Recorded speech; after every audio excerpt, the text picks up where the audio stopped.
Hello, everybody. So, my name is Daniel.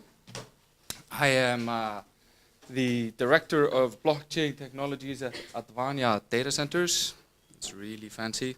My role is quite a new one.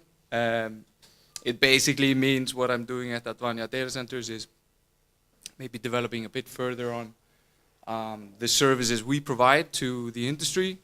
I don't know if everyone is familiar with who we are. We are the biggest hosting company in the world for in mining. When it comes to co-location, there's no one bigger than us, and we're located here in Iceland, on the southern peninsula, out by Keflavik. So yeah, Christian asked me to talk a little bit maybe about mining, maybe a little bit about what has been happening in Iceland and what has happened in the past few years. I shall promptly reveal that I'm a techie at heart by the poor quality of my slides. So I maybe just want to start off by giving a little bit of an idea. Maybe I'm a little bit curious. Are there many people in here who have been mining? Have people in here mined on hardware? Can I see a show of hands? Okay, that's excellent. That's pretty cool.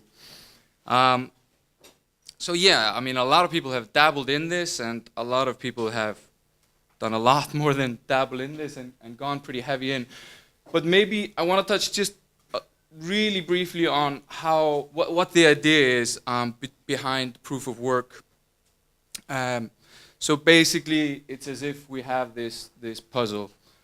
There's a distributed network of decentralized equipment connected to the network, and they get these puzzles to solve. So everybody gets a chunk of pieces, and they all start trying to guess what the right solution is.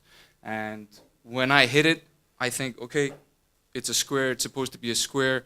I present that to the rest of the network, and after a certain amount of validations, after the rest of the network goes, yeah, he's right, this is most certainly a square, then that block has been verified, and we move on to the next one. So the time, there's always, the network tries to maintain 10 minutes between blocks. So the time it should take to solve a block is 10 minutes, right? And the reward, which is the reason miners go into this, is 12.5 Bitcoin per block solved. And this 10 minutes this is where the difficulty question comes in.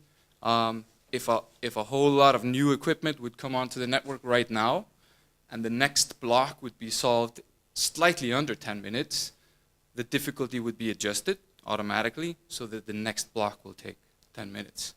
And this touches a little bit on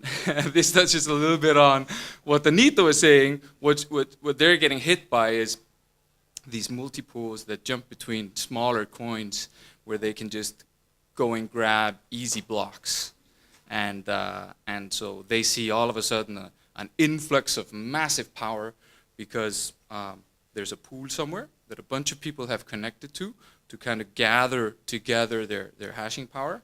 And this pool identifies, oh yeah, look, Smiley coin, there's an easy block to go get there right now. So they just jump on it, and they get a block really quickly, and then they all leave. And the network is gone, oh look, there's a lot of new hashing power. The next block has to be way more difficult so that it takes the required amount of time. And the only people left mining Smiley coin are the true Smiley coin miners, which are maybe 5% of what it was on the last block. So people have been coming up with solutions like Anita was talking about, where they go and switch between algorithms so that they can kind of go against this. And you know, this is certainly a debatable, ethically method of mining, just jump in between. But we only really see these on the smaller coins. You don't see this on Bitcoin. The hash, there are no major fluxes in hash rate on Bitcoin. So yeah, just wanted to touch on that a little bit, maybe show you, this is an ASIC miner. ASIC stands for Application Specific Integrated Circuit.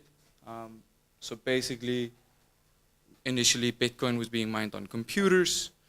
Then someone figured out, hey, we can use GPUs for this and we can do it better. And this is actually a bit of an engineering feat in terms of the fact that this technology was really young when someone just turned around and created a specific chip to mine a specific algorithm. So, for example, if this miner is for SHA-256, which is the Bitcoin algorithm, you can't mine something else with that. This hardware has been designed to mine Bitcoin, and you're only going to be able to mine, well, you can mine something else if it uses the same algorithm. You can only mine a specific algorithm. So you have specific miners for SHA-256, which is Bitcoin and Bcash and some other stuff. And then you can have script miners, you can have X11 miners, and so on. GPUs are still widely used in the industry, still for Ethereum and many large coins which have not been, which don't have ASIC chips designed for them yet. We host all types of equipment. Pretty much any coin you can think of is being mined within our facilities. I didn't make this, so there's no Aurora coin logo, in case anyone was wondering. But this has been basically touched on earlier. I was going to talk a little bit about this. I mean, there are over 1,500 different coins. There are over 1,500 different blockchains. Gisli mentioned that earlier. So I'm maybe not going to dwell too much on this. So what makes Iceland cool? Why are we all the buzz? We see ourselves a lot in the news. Usually when you see Iceland in the news, it's our facilities. We host, I mean, these are some of our buildings down here. This site looks a lot different today. We currently have 6 buildings in operation and 5 more being built. This is a year of tremendous growth in mining for sure. And so maybe, yeah, to touch on what happened, why did we get there? And I think it's because of us. I mean, so Advania Data Centers in 2014 built their first purpose-built facility for mining equipment. We are basically early adopters in this industry, and therefore we've been attracting early adopters. And those early adopters have become massive. These are massive companies today. I'm not going to mention names, but you've most certainly heard of them if you look into any type of cloud mining or hardware manufacturers. These guys are within our facilities. You can go and look at a lot of videos on YouTube where you have some guys walking around saying, we've optimized this and we've optimized that, and they haven't. We've optimized it. They just rent it. So yeah, I mean, we're early in there. We're definitely early in there, and we've spent a lot of time optimizing this.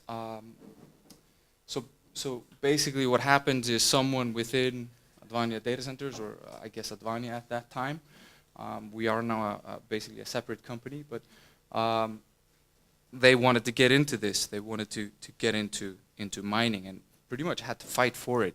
I mean, as you can understand, now you still get negativity around this. Back in 2014, they had to state their case quite firmly. But so we end up building this 1,250 square meter building, capitalizing on stuff like the fact that mining doesn't need low latency. We don't need really fast internet for this. We just need to get chunks of data and then send those chunks of data back. And it doesn't have to happen at lightning speed, because lightning speed is not necessarily something we have in Iceland. Towards the outside world, it's just not. Capitalizing on the climate as well. Our air is really cool. We rarely get days, particularly down there by Keflavik, we rarely get days that are over 15 degrees of outside air temperature, which is excellent for this, because this equipment really takes a hit. If you increase the air intake by something like 10 degrees, you will see your efficiency drop. So we did that. The first building, I think, was using something like 4 megawatts of energy, and we had engineers saying that's going to be tight. You're going to have trouble with this amount of electricity in this small of a footprint. Today, we're still using 1,250 square meter houses, but they're using 11 megawatts each. So lots of optimization has gone into this, and we've been in the news a lot, and people follow. The demand that we see today is because people are looking at who are the biggest guys in the industry, what are they doing? They're hosting in Iceland, let's go to Iceland. And people literally show up in Iceland. I mean, we have tight security down there. People show up knocking on the gate going, can I buy hosting here? You know, no meeting, no nothing. They just show up and knock.